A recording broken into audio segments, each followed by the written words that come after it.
Sekolah abang untuk pergi merantau dia. Dari darai abang naik kapal tarui ke laut. Tiba di laut abang nantinya di ambak gadang. Dia pandai-pandai lah dia tinggal di rumah. Jangan sampai batuka, cincin parmato, jauh batu sinama. Itu saya pesan abang yang selama abang pergi ke laut. Karena mencari piti tidak senang dah dia.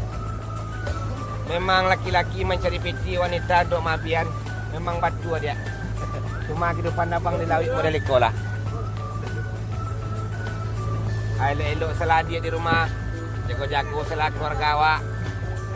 Abang ke laut mencari makan untuk adik nan di rumah.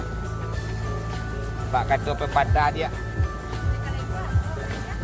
Tidak satu jalan ke rumah. Kiranya di kawasan mandi banyak kiranya jalan dia. Di sekolah abang kau mencari piti untuk adik di rumah. Sekian dari abang. Assalamualaikum warahmatullahi wabarakatuh.